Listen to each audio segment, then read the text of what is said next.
Bismillahirrahmanirrahim. Assalamualaikum warahmatullahi wabarakatuh.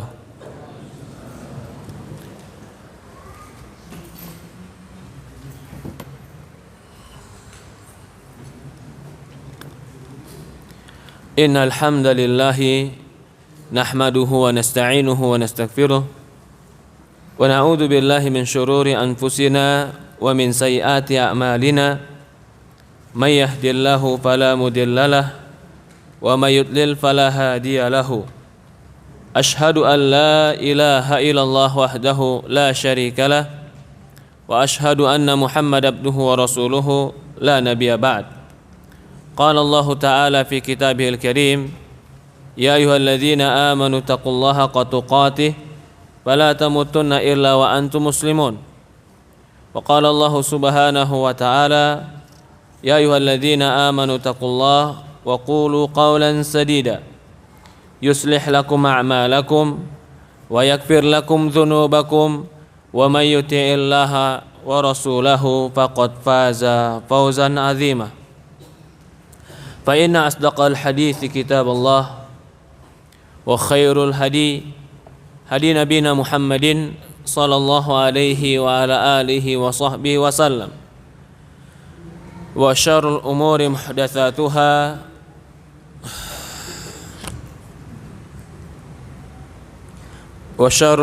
muhdatsatuha fa inna kulla muhdatsatin bid'ah fa inna kulla bid'atin dhalalah fa inna kulla dhalalatin finnar. A'adzani wa iyyakum minan nar. Alhamdulillah, segala puja dan puji syukur kita panjatkan kepada Allah Subhanahu wa ta'ala Rabbal Alamin, serta salawat dan salam kepada Nabi kita Muhammadin sallallahu alaihi wa ala alihi wa sahbihi wasallam, kepada keluarganya, kepada para sahabatnya, juga orang-orang yang mengikuti dan mencintainya ila yaumil qiyamah. Ikhwanu fiddin wa akhwatu fillah, bapak-bapak dan ibu-ibu, ikhwan dan akhwat yang dimuliakan dan dirahmati oleh Allah Subhanahu wa ta'ala. Alhamdulillah, Allah Subhanahu wa ta'ala permudah untuk kita di hari ini bertemu, dan Allah Subhanahu wa ta'ala memberikan kepada kita kesempatan, kesehatan, dan Allah Subhanahu wa ta'ala memberikan kepada kita kepedulian terhadap belajar ilmu agama kita. Ini semua nikmat yang besar dari Allah Subhanahu wa ta'ala, karena tidak ada nikmat yang lebih besar kecuali nikmat itu mengantarkan kita ke dalam surga Allah Subhanahu wa ta'ala. Di dalam hadis yang sahih, Rasulullah SAW mengatakan, hadis yang sering kita dengar, man salaka tariqan yaltamisu fi ilm sahalallahu lahu bihi tariqan ilal jannah. Barang siapa yang menempuh jalan menuntut ilmu agama, Allah akan mudahkan bagi dia jalan menuju surga. Adakah kebaikan, adakah nikmat yang lebih besar daripada orang yang Allah mudahkan jalan menuju surga?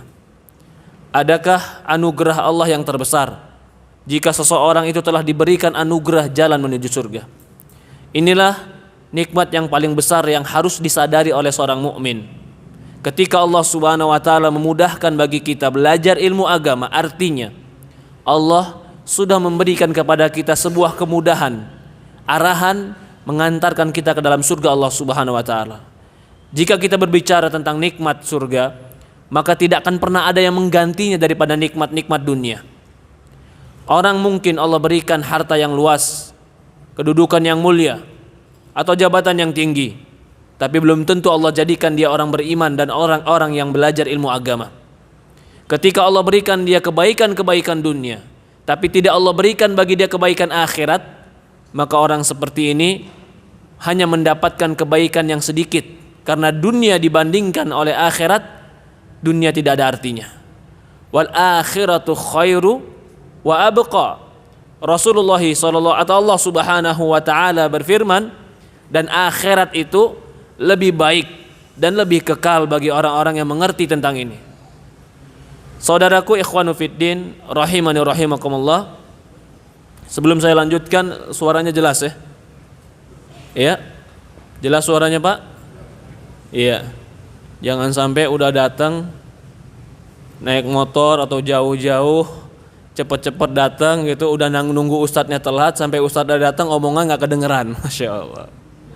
Tapi tetap insya Allah, kalau seandainya itu terjadi, pahala nggak kurang bagi kita yang duduk dalam majelis ilmu. Jadi orang duduk majelis ilmu itu datangnya pahala, duduknya pahala, catatnya pahala, pahamnya pahala. Ada orang yang datang duduk cuma dengar, dapat pahala nggak Pak? Dapat. Datang duduk dengar catat, sama nggak pahalanya? Beda. Datang duduk catat amalkan, beda nggak pahalanya? Semua dapat pahala, tapi semua mendapatkan sesuai dengan apa yang mereka lakukan. Jadi tidak ada dalam majelis ilmu itu kecuali kebaikan. Ikhwanu fiddin wa akhwatu fillah, bapak-bapak dan ibu-ibu yang dimuliakan dan dirahmati Allah Subhanahu wa taala. Belajar ilmu agama ini sebuah kebutuhan. Bahkan lebih kita butuhkan daripada hanya sekedar sesuatu yang ada pada kehidupan kita sehari-hari. Karena ilmu agama ini ilmu yang akan mengarahkan kita kepada surga Allah Subhanahu wa taala, atau kalau kita tidak memilikinya bisa mengantarkan kepada neraka Allah Subhanahu wa taala. Orang ingin berjalan kepada sebuah tujuan. Ketika dia ingin berjalan kepada sebuah tujuan, dia harus tahu rambu-rambu agar sampai kepada tujuan tersebut. Dia harus tahu arahan-arahan agar dia sampai kepada tujuan tersebut. Kalau dia ingin pergi ke sebuah tujuan tapi dia tidak tahu arah dan tidak tahu rambu yang mengantarkan dia kepada tujuan tersebut, maka dia bisa tersesat dalam jalannya sehingga tidak sampai kepada tujuannya. Orang yang memiliki tujuan akhirat, tujuannya adalah surga Allah, tujuannya adalah ridho Allah, maka rambu-rambunya, arahannya ada pada Al-Quran dan Hadis. Jika mereka mempelajari Quran dan Hadis, berarti mereka telah mempelajari arahan-arahan untuk mengantarkan mereka pada kebaikan. Tapi jika mereka tidak mempelajari Quran dan Hadis, maka bisa jadi mereka tidak sampai kepada tujuan-tujuan karena mereka tidak pernah membaca arahan untuk sampai tujuan. Atau bahkan bisa jadi mereka akan tersesat di jalannya. Sebagaimana dalam hadis yang sahih, Rasulullah sallallahu alaihi wa ala alihi wasallam bersabda, "Taraktu fikum syai'aini lan tadillu ba'dahuma, kitabullah wa sunnati." Kata Rasulullah sallallahu alaihi wasallam, "Kutinggalkan bagi kalian dua perkara, yang dengan dua perkara ini kalian tidak akan tersesat selama-lamanya. Kitabullah, yaitu Al-Quran, kitabullah wa sunnati, dan sunnahku," kata Rasulullah SAW, yaitu jalanku. Karena sunnah dalam hadis atau sunnah dalam hadis ini, itu yang diinginkan adalah jalanku. Jadi kalau kita memahami makna sunnah, kalau kita lihat dari sisi akidah, sunnah kalau kita lihat dari sisi hadis Rasulullah SAW, maka yang diinginkan adalah jalan keselamatan yang telah dilalui oleh Rasulullah sallallahu alaihi wa ala alihi wa sahbihi wasallam. Ikhwanu fiddin wa akhwatu fillah yang dimuliakan dan dirahmati Allah Subhanahu wa taala, hari ini kita akan membahas sebuah wasiat baginda Rasulullah sallallahu alaihi wasallam kepada seorang sahabat Abdullah bin Abbas. Wasiat ini memang ditujukan kepada Abdullah bin Abbas, tapi wasiat ini menjadi wasiat yang baik bagi siapapun mereka orang yang beriman. Karena ketika Rasulullah SAW mewasiatkan kepada Abdullah bin Abbas, Rasulullah SAW tidak membatasi hanya untuk Abdullah bin Abbas, tapi ketika itu memang mereka sedang berbincang dan berbicara, maka Rasulullah SAW memberikan nasihat-nasihat kepada Abdullah bin Abbas. Dalam sebuah kisah, kata Abdullah bin Abbas, "Kuntu khalfan Nabi SAW." Suatu hari aku di belakang Rasulullah sallallahu alaihi wa ala alihi wasallam. Ketika dia di belakang Rasulullah sallallahu alaihi wasallam, Abdullah bin Abbas menceritakan, dulu aku di belakang Rasulullah sallallahu alaihi wasallam. Artinya menemani Rasulullah sallallahu alaihi wasallam. Sebelum kita membahas makna hadis yang lebih dalam, ada sebuah faedah di sini. Apa faedahnya? Faedahnya adalah pentingnya kita duduk dengan orang-orang yang baik. Abdullah bin Abbas ketika itu duduk bersama Rasulullah SAW. Karena dia duduk bersama Rasulullah SAW, Rasulullah SAW memberikan kepada dia wasiat-wasiat. Maka ini menjadi sebuah pelajaran bagi kita. Kita pun harus memilih teman-teman duduk yang baik, yang memberikan wasiat-wasiat baik kepada kita. Karena kalau kita berteman dengan orang-orang baik, kita akan terbawa menjadi baik. Jangan orang katakan, Ustadz, yang gampang terpengaruh itu kan anak kecil, anak ABG. Kalau saya mah sudah tua, Ustadz, gak mudah terpengaruh. Jangan katakan seperti itu. Tua atau muda, lingkungan akan mempengaruhi dirinya. Perhatikan kisah pamannya baginda Rasulullah SAW, Abu Talib. Ketika Abu Talib wafat, Rasulullah SAW itu datang menjenguk dia, mengatakan, ya ammi qul la ilaha illallah, pamanku ucapkan la ilaha illallah, uhajulaka biha indallah. Kalau engkau ucapkan la ilaha illallah, aku akan bela engkau di hadapan Allah dengan ucapan la ilaha illallah ini. Ketika itu di samping-sampingnya ada orang-orang musyrikin, ada Abu Jahal, ada yang lain, 3 orang atau 4 orang dari orang-orang musyrikin yang teman-temannya Abu Talib. Teman-temannya membisikkan, atarghabu an millata Abdul Muttalib, apakah engkau akan meninggalkan agama Abdul Muttalib? Yaitu agama apa?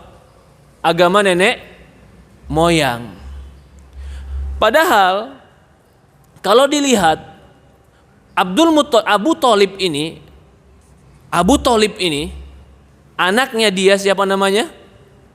Ali bin Abi Talib. Dia serahkan ke Rasulullah. Ponakan dia Muhammad SAW, Nabi kita. Dia pernah membela Rasulullah. Tapi ketika di akhir hayatnya dia dikelilingi oleh orang-orang yang jahat.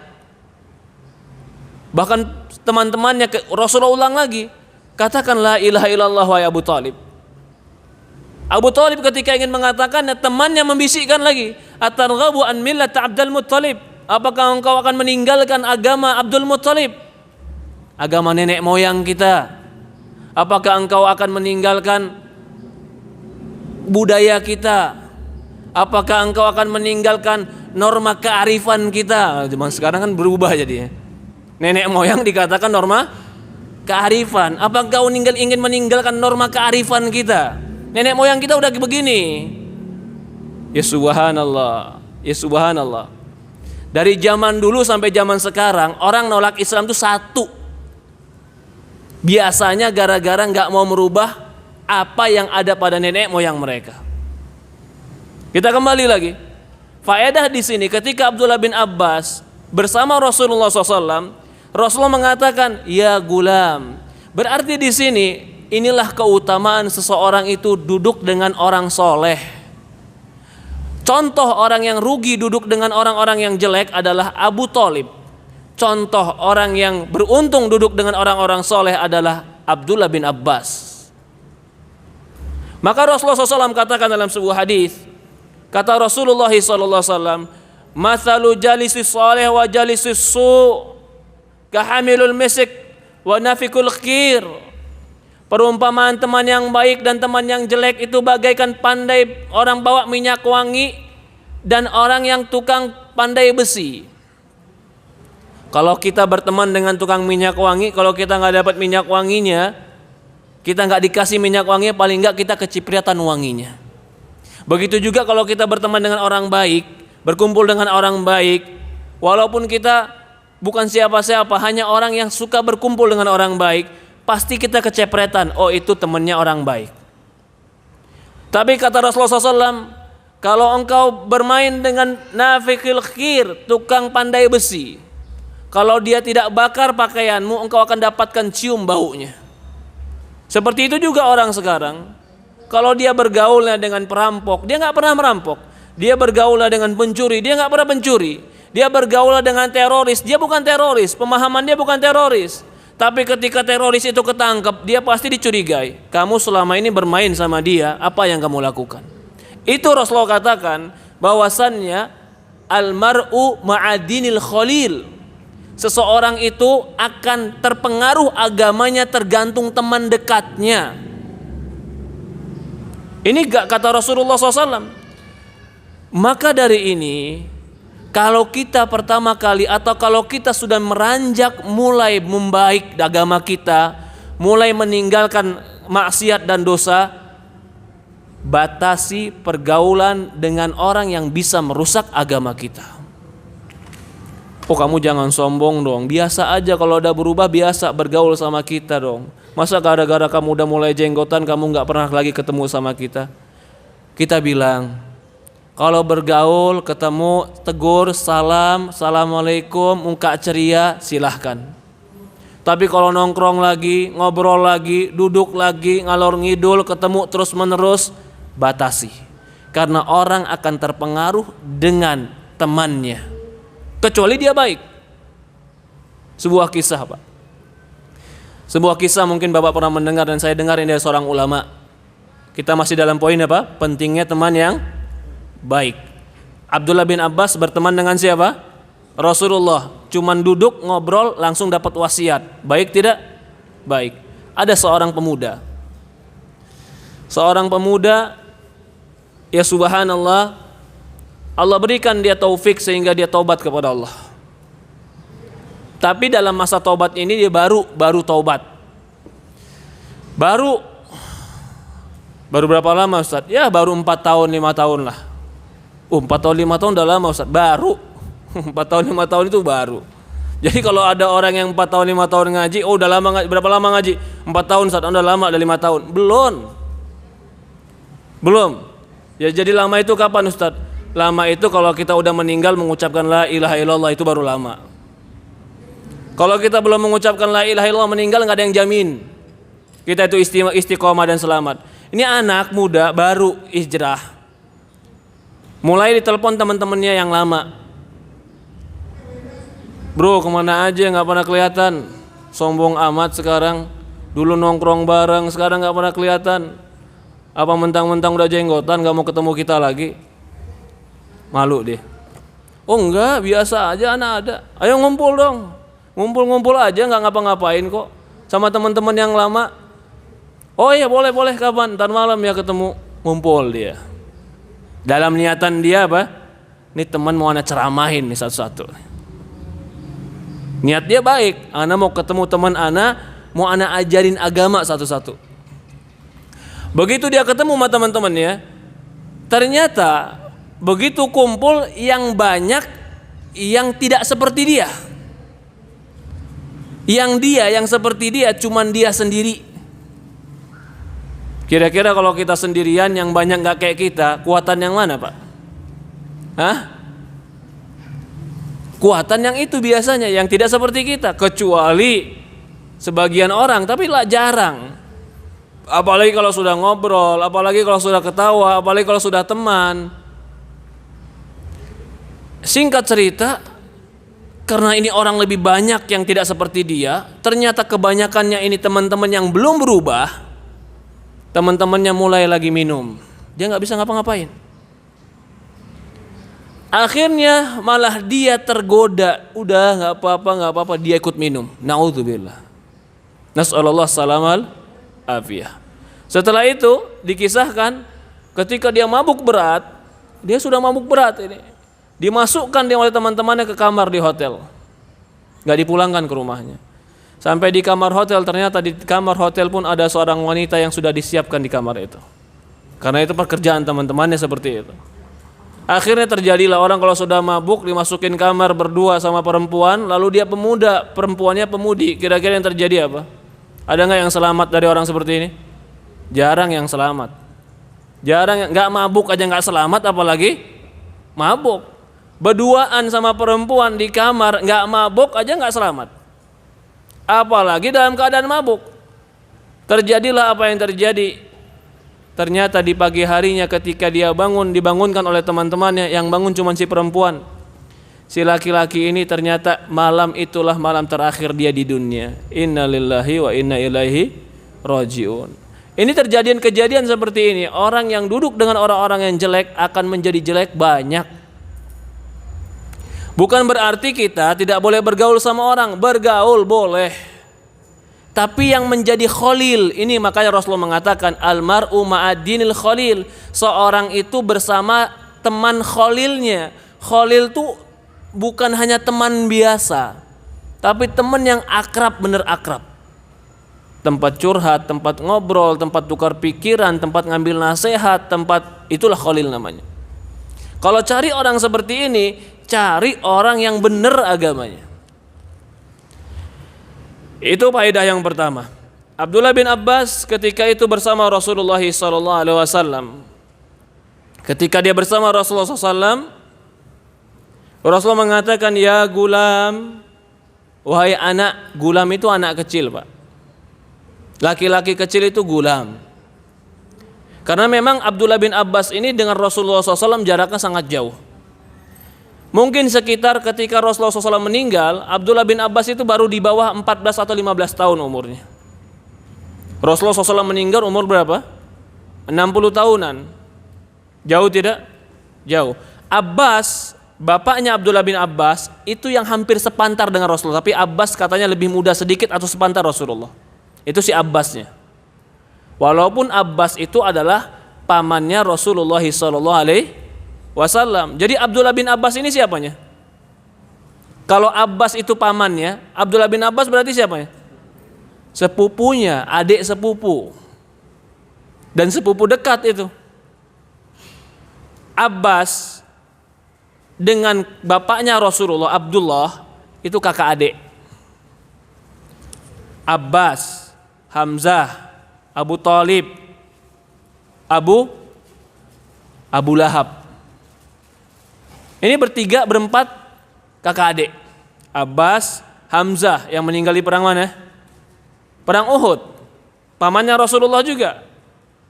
Abu Thalib, bapaknya siapa? Ali bin Abi Thalib. Yang keempat siapa? Abu Lahab. Ini empat-empatnya paman Rasulullah SAW. Tapi yang paling dekat usianya Abbas. Yang agak muda dari Rasulullah itu Hamzah. Paman tapi usia lebih muda dari Rasulullah SAW, itu Hamzah. Kalau yang paling tuanya Abu Lahab. Abu Lahab itu termasuk yang paling tuanya. Yang paling baiknya, selain Abbas juga baik, Hamzah juga baik, adalah Abu Thalib. Abu Thalib itu baik. Dia termasuk yang tua, tapi dia tetap membela Rasulullah SAW. Jadi empat ini pamannya Rasulullah SAW yang ketemu Rasulullah. Lebih daripada ini, paman-pamannya itu nggak ketemu Rasulullah SAW.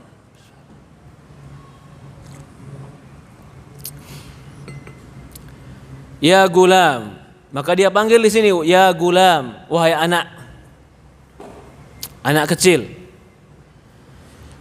Di sini ada sebuah faedah lagi, bahwasannya anak semenjak kecil jika diajari agama dan dipergaulkan dengan orang-orang soleh semenjak kecil, insya Allah anak menjadi orang hebat. Abdullah bin Abbas, dia ketika sudah meninggalnya para sahabat yang senior, meninggalnya Umar, meninggalnya Abu Bakar, meninggalnya Utsman, kalau ditanya siapakah ulamanya sahabat, jawabannya siapa? Abdullah bin Abbas. Ada beberapa Abdullah yang mereka ini orang-orang hebat di zaman Rasulullah, dan semuanya pemuda, semuanya anak muda yang di zaman Rasulullah SAW mereka umur belasan tahun. Yang pertama Abdullah bin Abbas, yang kedua Abdullah bin Umar, belasan tahun, hampir seusia mereka ini. Yang ketiga Abdullah bin Mas'ud. Yang keempat Abdullah bin Zubair bin Awam. Semua jadi orang hebat. Maka dikatakan abadilah. Abdullah ini menjadi orang-orang hebat. Abdullah bin Umar, orang yang paling banyak hafal hadis termasuk Abdullah bin Umar. Abdullah bin Abbas, orang yang dikatakan hebat. Bagaimana tidak hebat? Dia dikatakan habru adil ummah, tintanya umat ini. Artinya kalau ilmu dia dicatat, itu akan menjadi lautan ilmu. tintanya tinta itu seandainya lautan jadi tinta, kalau Allah jangan diumpamakan ya, seandainya ini ya satu lautan dijadikan tinta, tinta itu ditulis untuk ilmunya Abdullah bin Abbas, maka lautan tadi tidak mencukupinya. Kalau Allah Subhanahu wa taala sab'ah abhur, kalau Allah Subhanahu wa taala ilmunya jangan disamakan dengan makhluk. 7 samudra dijadikan tinta, lalu ditulis ilmu Allah, lalu ditambah 7 samudra lagi, tidak akan pernah cukup untuk menulis ilmu Allah Subhanahu wa taala.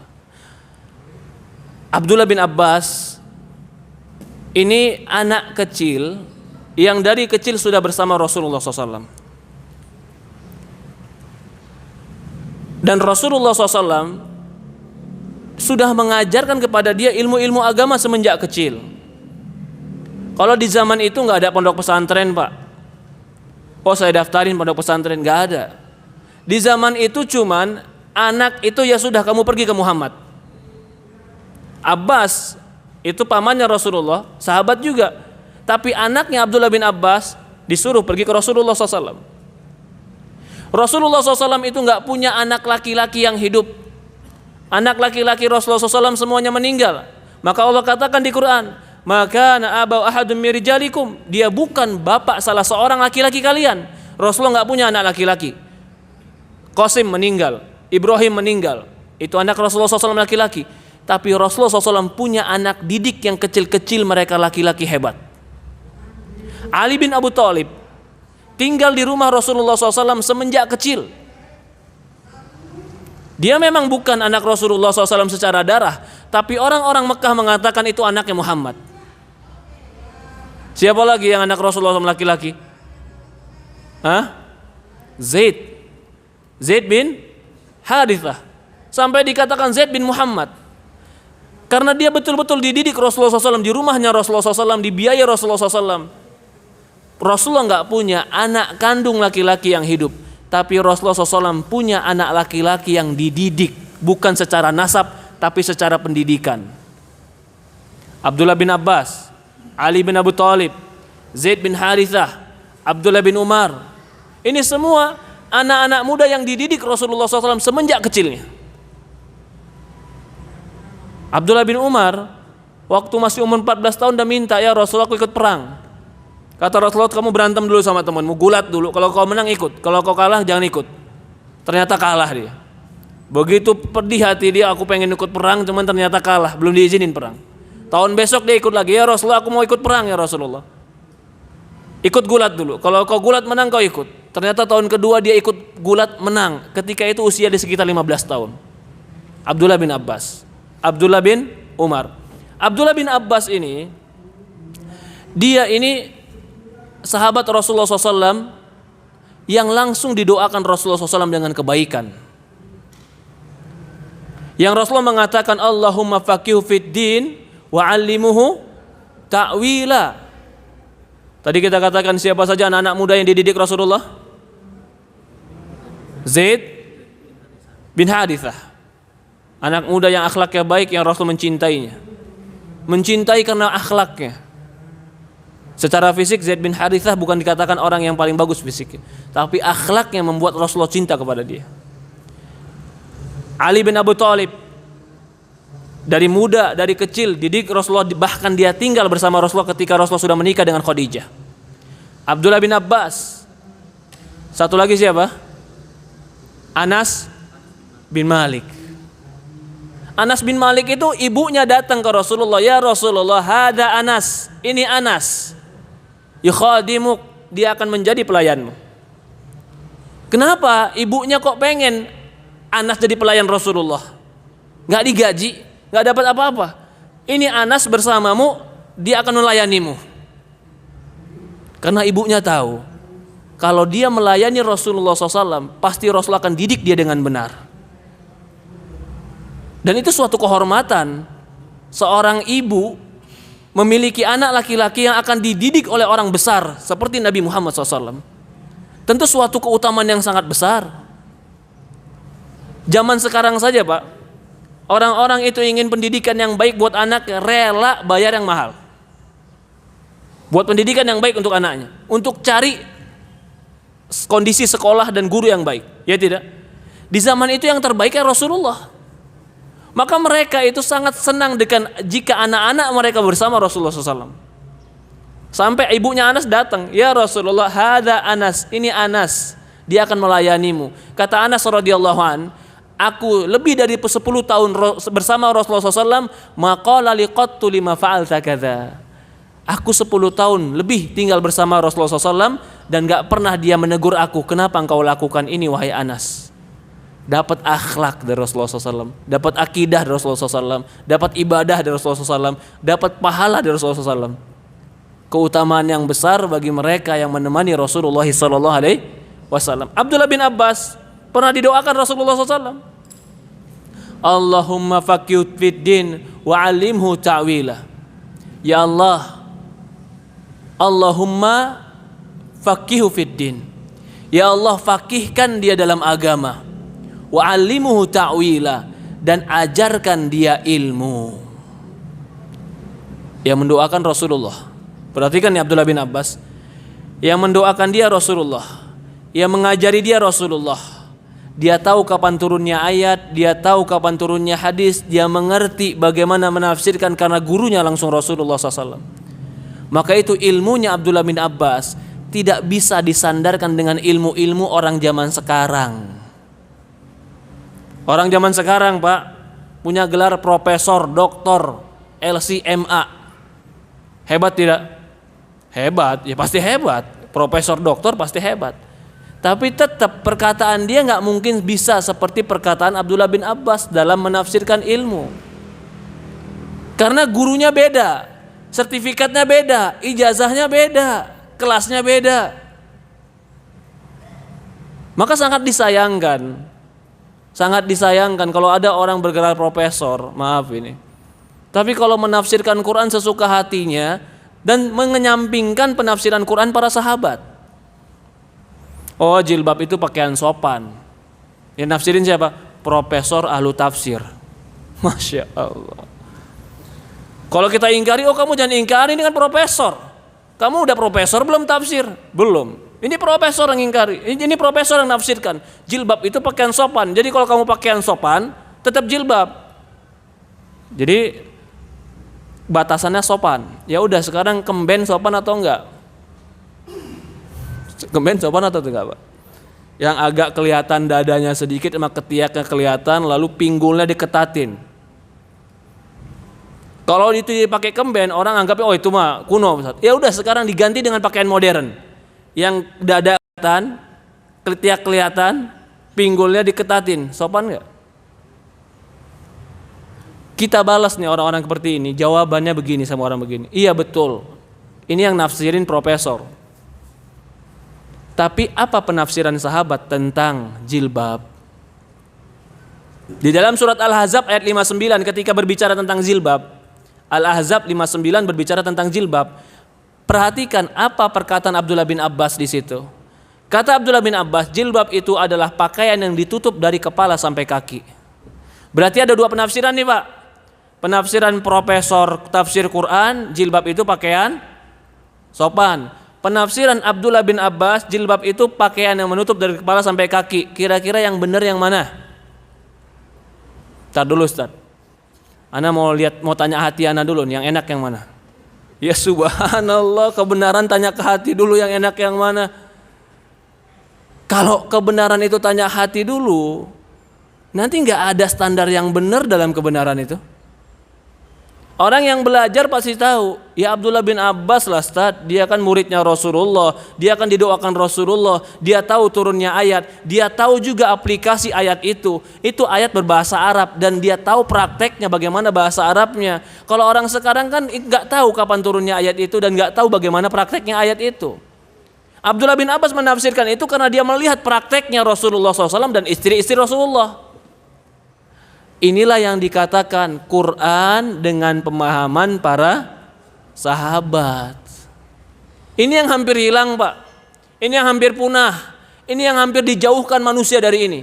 Menafsirkan Quran dengan pemahaman sahabat sudah mulai dijauhkan.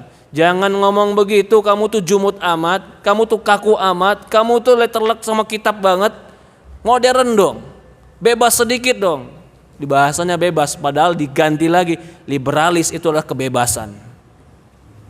Maka jangan heran, Mbak, dakwah-dakwah yang ingin mengembalikan kepada Quran dan hadis dengan pemahaman para sahabat pasti akan berbenturan dengan mereka yang ingin berbebas-bebasan menafsirkan Quran dan hadis.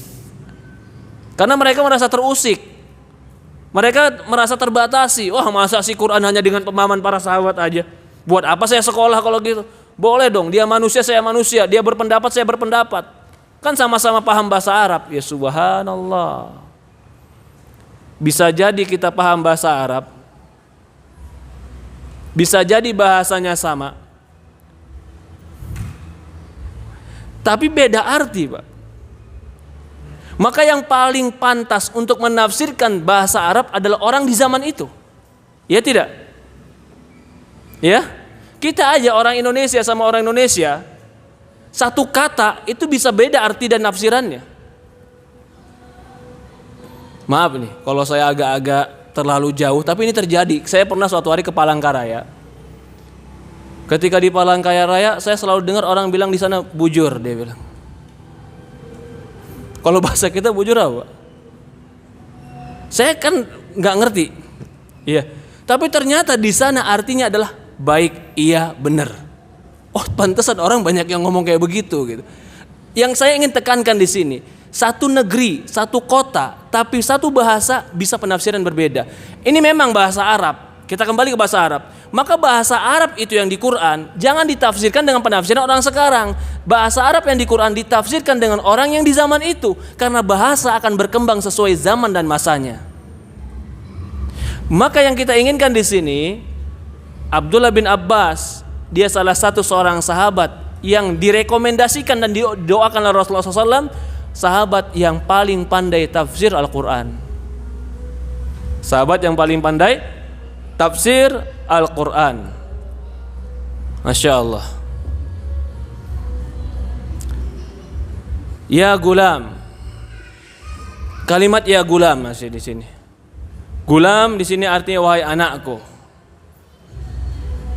Wahai anakku, di sini pun dalil bahwasannya kalau ingin mengajari anak, kalau ingin menanamkan sesuatu yang penting kepada dia, itu bukan dengan cara kasar dan bukan dengan cara yang keras, tapi mengambil hatinya dengan cara yang lembut, di suasana yang baik.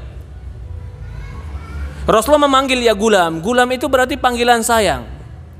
Panggilan sayang. Maka itu Abdullah bin Abbas selalu mengingat dan dia tahu apa yang dikatakan Rasulullah SAW ini. Ya gulam, inni u'allimuka kalimatin. Aku akan ajarkan engkau beberapa kalimat, beberapa kata-kata. Hadis ini banyak lafaz-lafaznya. Banyak lafaz-lafaznya, tapi intinya hadis ini diriwayatkan Imam Tirmizi dan yang lainnya, dan hadis ini disahihkan oleh para ulama. Apa kata Rasulullah SAW? Ya gulam, inni u'allimuka kalimat. Wahai anak, aku akan mengajarkan kepadamu beberapa kalimat. Yang pertama adalah ihfazillaha yahfazka. Yang pertama adalah jagalah Allah, Allah akan menjagamu. Ini kalimat yang pertama. Ini yang akan kita bahas. Rasulullah SAW mewasiatkan kepada Abdullah bin Abbas, jagalah Allah, Allah akan menjagamu. Apa yang diinginkan dengan jagalah Allah?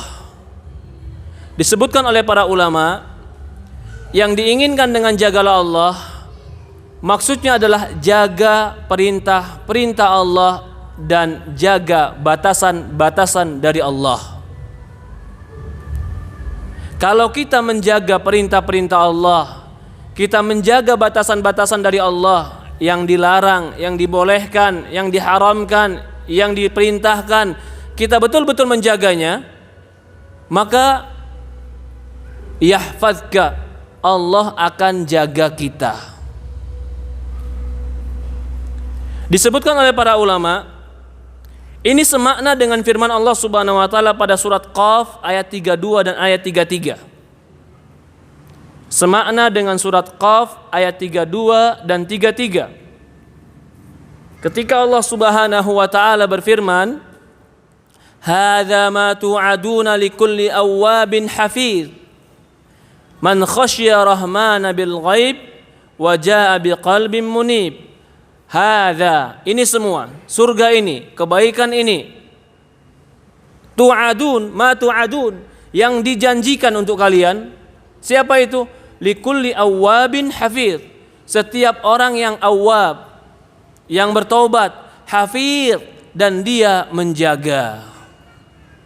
Disebutkan di sini di Quran dia menjaga, tapi objeknya nggak disebutkan. Menjaga apa? Yang dipahami berarti dia menjaga syariat Allah. Jika seseorang itu menjaga syariat Allah, Allah akan jaga mereka. Jika suatu negeri itu menjaga syariat Allah, Allah akan jaga negeri itu. Jika suatu rumah tangga menjaga syariat Allah dalam rumah tangganya, Allah akan jaga rumah tangga itu. Jika seperorangan tadi menjaga syariat Allah dalam kehidupannya, Allah akan jaga dia karena dia selama ini menjaga perintah Allah. Di sini pun dalil. Rasulullah SAW menanamkan kepada Abdullah bin Abbas bagaimana cara seorang itu agar merasa aman. Kalau engkau mau aman, agar Allah jaga, jagalah perintah Allah. Yang ditanamkan oleh Rasulullah SAW kepada Abdullah bin Abbas, penjagaan Allah. Orang tua terkadang mau jaga anaknya, tapi dia jaga bukan dengan penjagaan Allah. Ada sebagian orang yang jaga anaknya, dia panggil anaknya, "Wahai anakku, kemari." "Iya bapak, ada apa?" "Ini cincin pegang. Kalau kamu kemana-mana, ini cincin jangan ketinggalan." Bukan Allah yang dijaga, malah suruh jaga apa? Jaga cincin. Ya subhanallah. Ada sebagian orang bukan, jaganya keris. Ini jaga. Buat jaga-jaga, ini jaga. Masya Allah. Anak disuruh jaga benda, bukan menjaga diri dia dengan Allah, tapi menjaga benda. Ini termasuk sebuah perbuatan yang mengantarkan kepada kekecilan dan kekerdilan hati. Maka Rasul mengatakan dalam sebuah hadis, "Man ta'allaqa," ketika ada orang yang menggunakan gelang, Rasul tanya, "Ma hadhihi?" Apa ini? Dia katakan, "Minal wahinah." "Ya Rasulullah, gelang ini kupakai supaya menolak aku dari segala bencana yang menakutkan aku." Rasul mengatakan, "Inziha fa inna la taziduka ila wahnan." Lepaskan gelang ini karena dia tidak menambahmu kecuali kegelisahan dan kebimbangan. "Man ta'allaqa syai'an wukila ilai." Barang siapa yang menggantungkan sesuatu, maka dia telah bertawakal dengan sesuatu tadi. "Man ta'allaqa syai'an faqad asyrak." Barang siapa man ta'allaqa tamimatan faqad asyrak. Barang siapa yang menggantung-gantung tamimah, dia telah berbuat syirik. Rasulullah SAW, betul kita harus menjaga anak kita. Kita harus menjaga keluarga kita.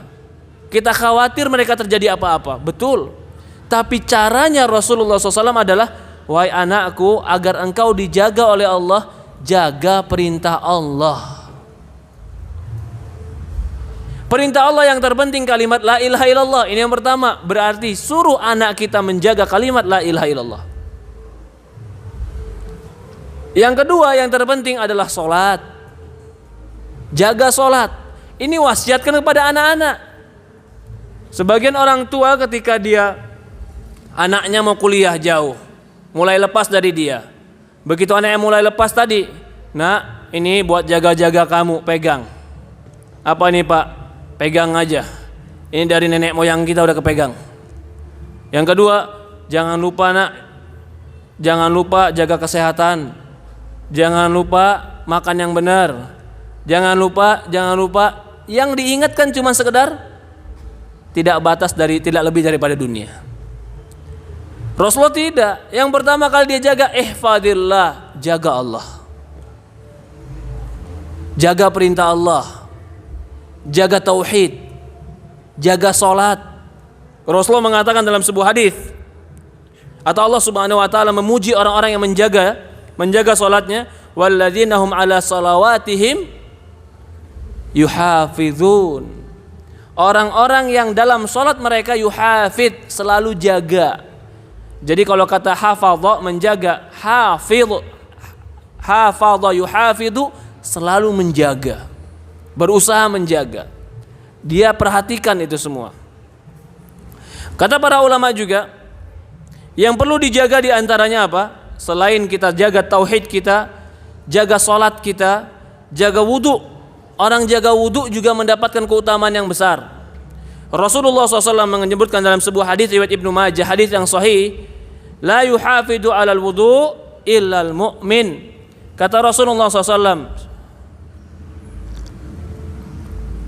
tidaklah seorang itu selalu menjaga wudu kecuali dia menjadi orang mukmin yang beriman. Jaga wudu. Apalagi yang harus dijaga? Yang paling penting kita jaga adalah mulut dan kemaluan.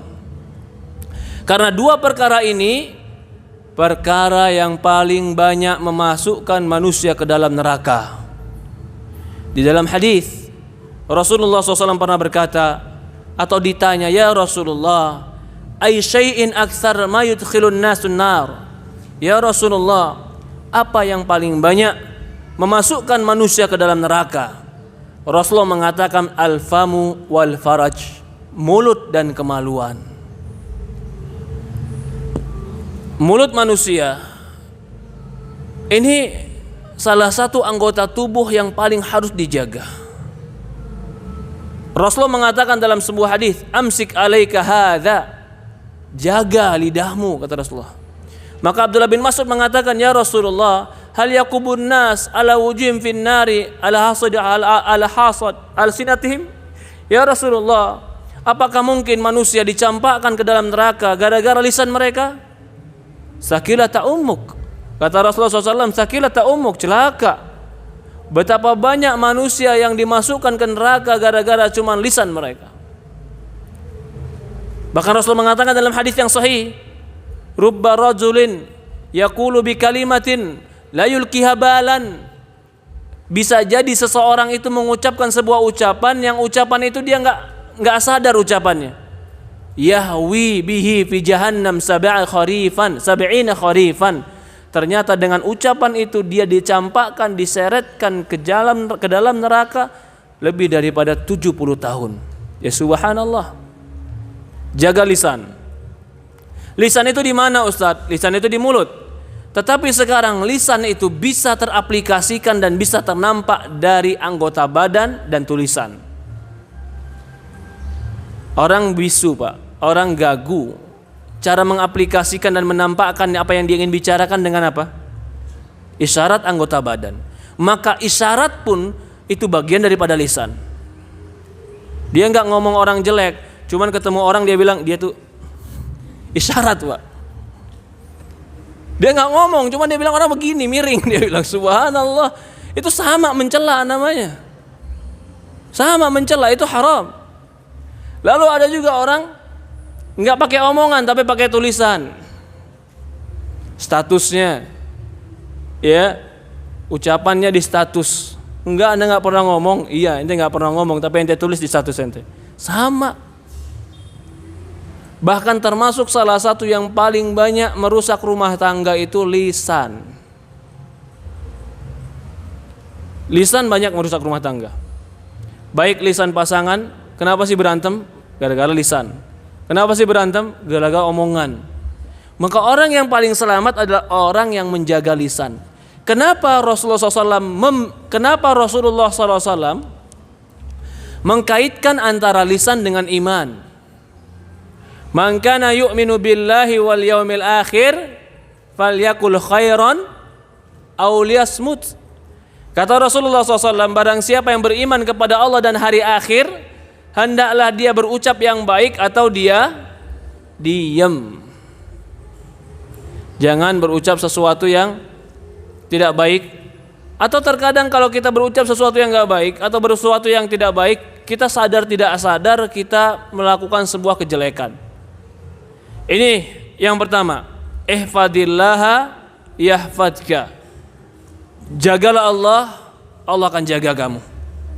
jaga syariat Allah, jaga hukum Allah, jaga aurat kita, jaga juga lisan kita, jaga salat kita, jaga ibadah kita, jaga akidah kita, jaga hubungan kita dengan Allah, Allah akan jaga kita. Penjagaan Allah kepada kita dengan apa? Allah akan jaga diri kita dari kecelakaan dunia dan akhirat. Yang paling terpenting, Allah akan jaga kita dan iman kita sehingga akhir hayat kita tetap dalam keimanan dan ketakwaan kepada Allah Subhanahu wa taala. Itulah orang yang di atas istiqomah. Lalu Rasulullah mengatakan, ihfadillaha yahfadka. Ya. Jagalah Allah yahfadka. Allah akan menjagamu. Dikatakan oleh Syekh di sini, barang siapa yang menjaga perintah Allah Subhanahu wa taala dan dia menjaga hak-hak Allah Subhanahu wa taala, maka Allah akan memberikan dia penjagaan sebagaimana dia telah menjaga syariat Allah. Penjagaan Allah kepada hambanya itu ada dua perkara. Yang pertama, penjagaan Allah berupa maslahat dunia. Allah jaga dia, Allah jaga jasadnya. Orang lain celaka, dia enggak celaka. Orang lain dapat musibah, dia tidak dapat musibah.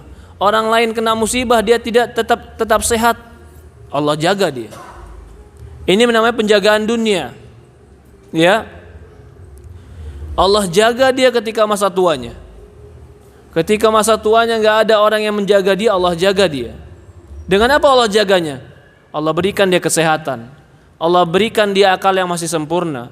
Allah berikan dia kekuatan tenaga. Allah berikan dia kekuatan hidup, kemampuan hidup. Allah jaga dia. Ada orang-orang yang tua, nasallallahu salamah, ketika tua terlantar. Yang mungkin kita cerita, kita dengar ketika muda dia hebat, tapi ketika tua dia terlantar. Anaknya nggak ada sama dia, hartanya nggak ada sama dia, bahkan dia untuk mengurus dirinya sendiri sudah repot. Nggak ada yang jaga dia. Kalau kita lihat, mungkin bisa jadi karena waktu mudanya dia menelantarkan syariat Allah. Ini terbukti, Pak. Orang-orang menelantarkan syariat Allah akan terlantar di dunianya.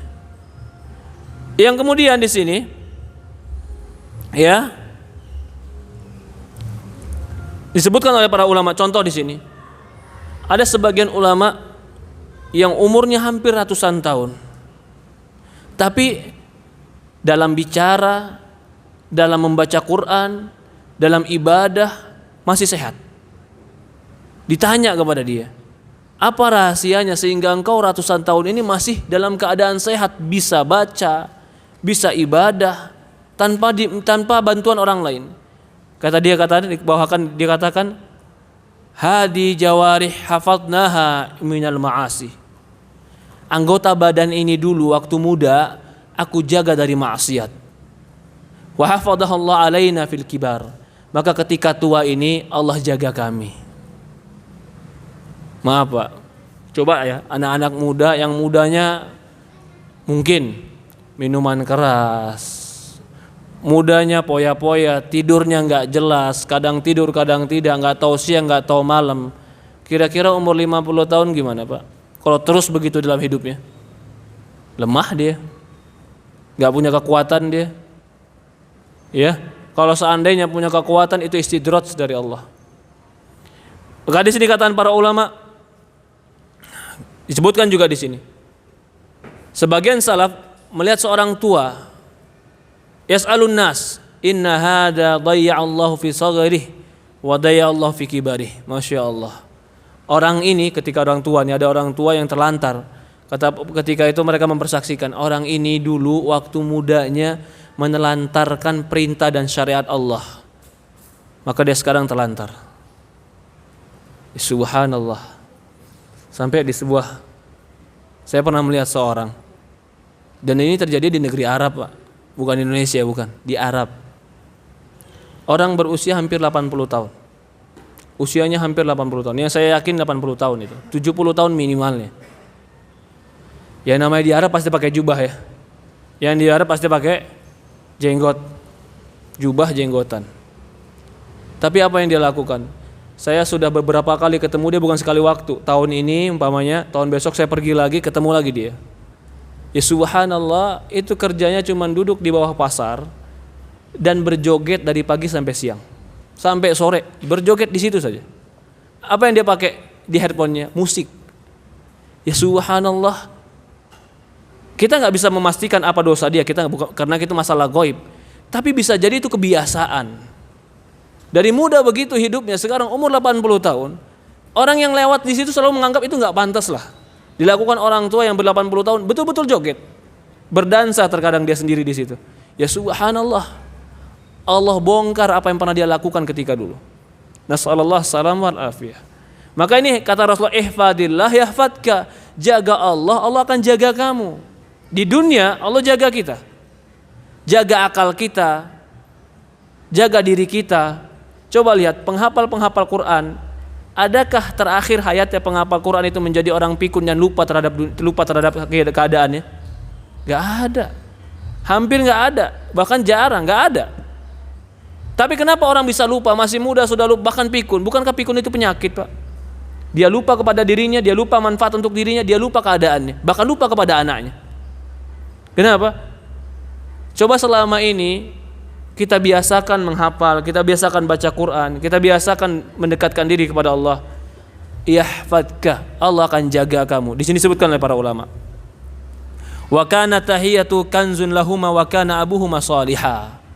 Bahkan orang yang soleh itu bukan dijaga dianya saja, bahkan anak keturunannya Allah jaga. Anak keturunannya Allah jaga. Walaupun bapaknya ini meninggal, anaknya Allah jaga. Apa dalilnya? Dalilnya ketika dalam surat Al-Kahfi ayat 82. Di dalam surat Al-Kahfi 82 ini, salah satu kisah Khidir sama Musa adalah ketika Khidir menaikkan tembok dan di bawah tembok ini ada harta karun. Lalu Musa mengatakan, kenapa engkau nggak minta upah saja? Kan di situ, kenapa kan sudah menaikkan tembok, minta upah saja? Apa kata Khidir? Wa kana tahtahu, di bawah tembok ini kanzun, ada harta karun. Punya siapa? Lahuma wa kana abuhuma salihah, untuk dua anak tersebut. Kenapa dua anak tersebut dirahasiakan dan diberikan harta karun ini? Alasannya, wa kana abuhuma salihah, karena kedua bapak mereka dulu orang soleh. Jadi ternyata karena kesolehan orang tuanya sudah meninggal, tapi anaknya mendapatkan harta karun ini. Allah jaga dia, Allah jaga keturunannya. Sama seperti ketika Allah Subhanahu wa taala berfirman, la takhaf wa la tahzan, jangan kau takut dan jangan kau sedih. Nahnu awliya'ukum fil hayati dunya wa fil akhirah, kami akan menjadi wali-walimu di kehidupan dunia dan akhirat. Artinya, jangan kau takut dengan keluargamu, jangan kau sedih dengan hidupmu, kami akan jagamu. Orang yang menjaga syariat Allah, Allah akan jaga hati keluarganya dan anak-anaknya. Salah satu contoh lain, orang tua yang biasa berbuat baik, beramal soleh, taat kepada Allah, orang itu akan menjaga hatinya. Allah akan menjaga hatinya. Maka orang yang terjaga hatinya, dia sadar atau tidak sadar akan mengajarkan kepada anaknya sesuatu yang baik pula. Maka anaknya pun akan terjaga dari kejelekan, anaknya pun akan terjaga dari kemaksiatan. Allah akan tanamkan di hati anaknya nanti cinta ketaatan dan benci kemaksiatan. Menanamkan kecintaan kepada kemaksiatan dan menanamkan hati kecintaan kepada ketaatan dan membenci kemaksiatan, itu yang pertama kali dari Allah, bukan dari orang tua. Habbaba ilaikumul iman wa zayyanahu fi qulubikum. Allah yang menumbuhkan di hati kalian cinta kepada iman dan mengindahkan iman itu di hati kalian. Wa karraha ilaikumul kufra wal fusuq wal isyan. Allah yang menjadikan kalian benci kepada kefasikan, kekufuran dan kemaksiatan. Agar anak kita di dalam hatinya itu benci kepada kemaksiatan, cinta kepada keimanan. Ihfadillah yahfadka, jagalah Allah, Allah akan jaga keluarga kita. Kita mungkin bilang sama anak-anak kita, ini haram, ini gak boleh, ayo nak bertaat pada Allah. Tapi kalau hatinya condong kepada kemaksiatan, apa yang mau kita lakukan? Sulit. Allah yang memiliki hati mereka. Allah yang menumbuhkan di hati mereka cinta ketaatan. Allah pula yang menumbuhkan di hati mereka benci kepada kemaksiatan dan dosa. Kita nggak bisa menanamkan itu. Kita cuman bisa menumbuhkannya. Yang menanamkan pertama kali Allah. Kita cuman bisa memupuknya. Kita cuman bisa membesarkannya, menyuburkannya. Yang menanamkan Allah. Habbaba ilaikumul iman wa zayyanahu fi qulubikum wa karaha ilaikumul kufra wal fusuq wal isyan ulaika humur rasyidun fadlan minallahi wa ni'mah. Yang kedua, itu tadi penjagaan dunia. Yang kedua, penjagaannya adalah penjagaan Allah di dalam agamanya. Allah jaga agamanya. Allah jaga keistiqomahannya. Tidak luntur agamanya. Ini penjagaan yang lebih besar. Maka Rasulullah SAW berdoa, Allahumma la taj'al musibatana fi dinina. Ya Allah, jangan engkau jadikan musibah, kerusakan, kehancuran itu pada agama kami. Kalau agama sudah terjaga, iman sudah terjaga, maka dia akan terjaga kebaikan di akhiratnya. Ini penjagaan yang kedua. Allah akan jaga agama orang yang menjaga perintah Allah. Allah akan menjaga keimanan orang-orang yang mereka menjaga syariat Allah. Lalu kata Rasulullah SAW, ihfadillaha tajidu tujahaka. Jagalah Allah, masih amalan tetap satu, tapi sekarang keutamaannya beda. Kalau tadi jagalah Allah, Allah akan jaga kamu. Sudah kita jelaskan, jaga dunia dan jaga akhirat. Sekarang yang kedua, masih perintahnya sama, jagalah Allah, tapi keutamaannya beda. Tajidu tujahaka, engkau akan mendapatkan Allah di hadapanmu. Inilah kebaikan Allah. Amal satu, tapi balasannya beraneka ragam. Amalnya satu, jagalah Allah, jaga perintah Allah, jaga syariat Allah, jaga salat kita, jaga tauhid kita, jaga hijab kita, jaga aurat kita, jaga mulut kita, jaga kemaluan kita, jaga diri kita. Allah akan jaga kita dan keturunan kita. Dan Allah tajidu tujahaka, dan engkau akan mendapatkan Allah di hadapanmu. Apa maksudnya tajidu tujahaka? Disebutkan oleh para ulama di sini, ya, dia akan mendapatkan pertolongan Allah di setiap keadaannya. Kalau tadi dia dijaga Allah, kalau sekarang dia ditolong Allah, apa bedanya? Bagaimana, Pak? Hah?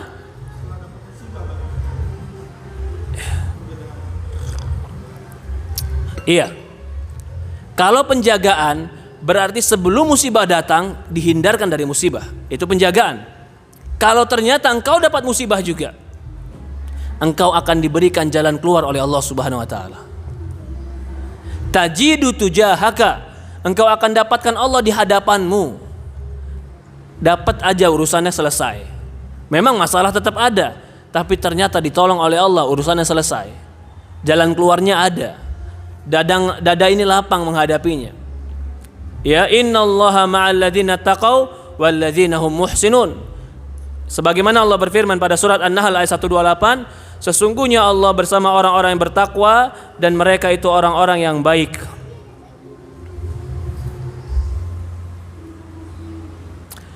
Ta'arraf ila Allah fi rakha ya'rifka fi syiddah.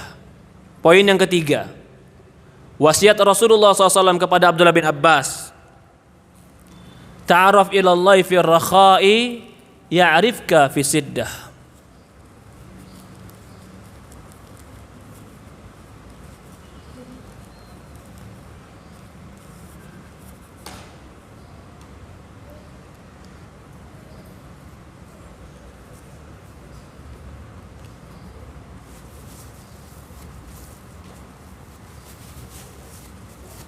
Ta'arraf ilallahi fir rakha.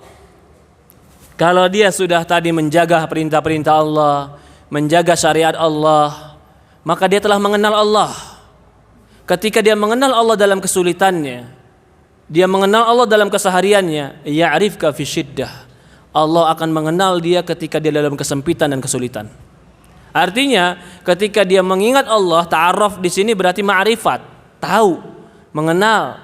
Yang namanya tahu dan mengenal berarti bukan hanya tahu dan mengenal, dia menunaikan hak dan kewajiban ketika dia tahu. Apa hak dan kewajibannya? Ketika dia kenal Allah bukan hanya kenal, dia kenal sama Allah berarti dia juga mengagungkan Allah. Ta'arraf ila Allah fi rakha'i ya'rifka fi siddah. Kalau engkau mengenal Allah Subhanahu wa taala dalam sulitmu, Allah akan mengenalmu dalam keadaan, atau ketika engkau mengenal Allah dalam lapangmu, maka Allah akan mengenalmu dalam keadaan sulitmu. Sekarang pertanyaan, mana yang lebih sulit? Mengingat Allah ketika senangkah atau mengingat Allah dalam ketika sakit? Ketika sulit. Umumnya manusia itu ketika senang lupa Allah. Jarang orang ketika senang bangun sholat